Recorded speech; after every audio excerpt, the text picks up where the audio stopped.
السلام علیکم ورحمۃ اللہ وبرکاتہ۔ میں آپ کا بھائی محمد الوی بڑے عرصے کے بعد نماز کورس کی ویڈیو کے ساتھ آپ کی خدمت میں حاضر ہوں۔ ایک طویل عرصہ ہو گیا تھا ویڈیو نہیں بنا پا رہے تھے، کچھ طبیعت ناساز تھی۔ خیر، نماز کورس کے حوالے سے یہ تقریباً ہماری 10ویں ویڈیو ہے۔ اس سے پہلے بڑے اہم موضوعات کے اوپر 9 ویڈیو آپ کی خدمت میں رکھ چکے ہیں، امید ہے آپ نے وہ دیکھ لی ہوں گی۔ اگر نہیں دیکھی تو وہ بھی دیکھ لیں، انشاءاللہ فائدہ ہوگا۔ آج کی اس ویڈیو میں انشاءاللہ ہم نماز فجر کا طریقہ، سنتے پڑھنے کا طریقہ، 2 رکعت نماز فرض پڑھنے کا طریقہ، اکیلے پڑھنے ہیں تو کیسے پڑھنے، جماعت کے ساتھ 2 فرض پڑھنے تو کیسے پڑھنے، سنتے مسجد میں پڑھنی ہے یا گھر میں پڑھنی ہے، افضل اور بہتر طریقہ کون سا ہے، اگر مسجد میں پڑھیں گے تو کب تک پڑھ سکتے ہیں، اگر وہ چھوٹ جائیں تو ان کی قضا کب ہوتی ہے، یہی تقریباً 5-6 باتیں آپ کی خدمت میں رکھنی ہیں۔ ویسے تو یہ باتیں عام فہم ہیں، آسان ہیں، اور آپ کے ذہنوں میں بھی آ رہا ہوگا کہ اتنے آسان موضوع کے اوپر ویڈیو بنانے کی بلا ضرورت کیوں ہے۔ یقیناً آپ کے ذہنوں میں یہ بات آ رہی ہوگی، کیونکہ میری ویڈیو اکثر علماء دیکھتے ہیں، مدارس کے طلباء دیکھتے ہیں، دیندار طبقہ دیکھتا ہے، جن کو ان مسائل کا پتہ ہوتا ہے۔ لیکن میرے بہت سارے احباب، میرے بہت سارے دوست، میرے ویورز ایسے بھی ہیں جو ان عام فہم باتوں سے بھی ناواقف ہیں، جانتے ہوئے بھی وہ غلطی کر رہے ہوتے ہیں۔ وہ مسائل پوچھتے ہیں، میسج واٹس ایپ کمنٹ آتے ہیں، ان کے عام فہم باتیں پوچھ رہے ہوتے ہیں، تو پھر ان کا جواب دینا، ان کو تسلی بخش اس موضوع کے اوپر ویڈیو بنا کے دینا میرے لیے ضروری ہو جاتا ہے، اس لیے میں بناتا ہوں۔ سب سے پہلی بات،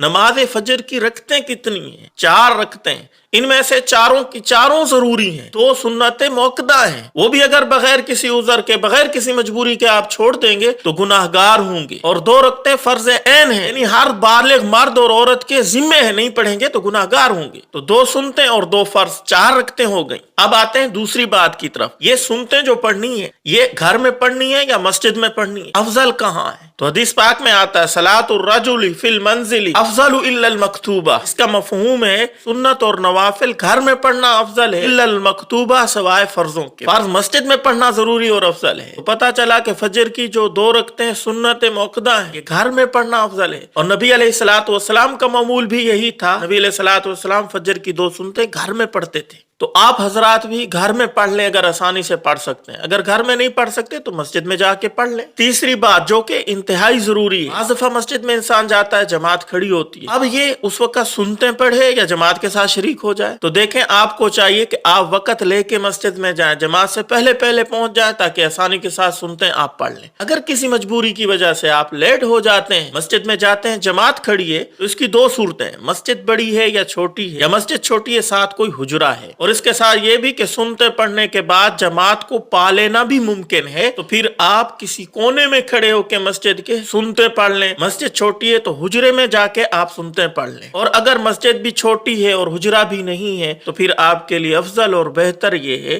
کہ جماعت کے ساتھ نماز پڑھ لیں، بعد کے اندر سنتوں کی قضا کر لیں۔ تو چوتھی بات ہے کہ قضا کرنے کا وقت کون سا ہے، فرضوں کے فوراً بعد قضا کر لے یا بعد کے اندر کرے؟ تو فرضوں کے فوراً بعد قضا نہیں کرے گا۔ بہت سارے ہمارے مسلمان یہ غلطی کرتے ہیں کہ فجر کی نماز کے فوراً بعد سنتے پڑھنا شروع کر دیتے ہیں، حالانکہ یہ ایک صحیح حدیث کے اندر ممانعت آئی ہے، فجر کے فرضوں کے بعد کوئی بھی نماز نہیں ہے، فوراً آپ کوئی نماز نہیں پڑھ سکتے۔ تو پھر ان سنتوں کی قضا کب کرنی ہے؟ جب سورج نکلے ہوئے 20 منٹ گزر چکے اس کے بعد ان کی قضا کریں، یا تو آپ وہیں بیٹھے رہیں، انتظار کرتے رہیں، سورج نکل آئے، سورج نکلنے کے 20 منٹ بعد وہیں پڑھ لیں۔ اگر وہاں نہیں بیٹھ سکتے، اپنے کام کاج میں مشغول ہو جائیں، جب سورج نکل آئے اور 15-20 منٹ گزر جائیں اس کے بعد پڑھ لیں، اور یہ وقت جو ہے یہاں سے لے کے زوال کے وقت تک یہ سنتوں کی قضا کا وقت ہے۔ بعض لوگ سمجھتے ہیں کہ شاید سورج کے نکلنے کے 20 منٹ کے فوراً بعد پڑھنی ہوتی ہیں، اگر ان میں دیر ہو جائے تو پھر نہیں پڑھ سکتے۔ زوال کا وقت داخل ہونے تک آپ جو ہے قضا کر سکتے ہیں، اگر زوال کا وقت داخل ہو چکا ہے تو اب ان کی قضا نہیں ہے، توبہ استغفار کریں، اللہ سے معافی مانگیں۔ اب آتے ہیں اصلی بات کی طرف کہ سنتے پڑھنے کا طریقہ کیا ہے، جو عام طور پہ آپ کو بھی شاید معلوم ہوگا، لیکن میں دہرا دیتا ہوں، بہت سارے ہمارے مسلمان ایسے ہوتے ہیں جن کو طریقہ ہی نہیں آتا۔ تو سب سے پہلے آپ نے سنت پڑھنے کی نیت کرنی ہے۔ نیت کیا ہے؟ دل کے ارادے کا نام نیت ہے، زبان سے کوئی دہرانا ضروری نہیں ہے، البتہ بعض علماء نے زبان سے دہرانا افضل لکھا ہے۔ تو آپ جب سنتے پڑھنے لگے تو ظاہر ہے آپ کا دل کے اندر ارادہ ہے، بس یہی نیت ہو گئی۔ نیت کر لینے کے بعد آپ نے اللہ اکبر کہہ کے ہاتھ باندھ لینے،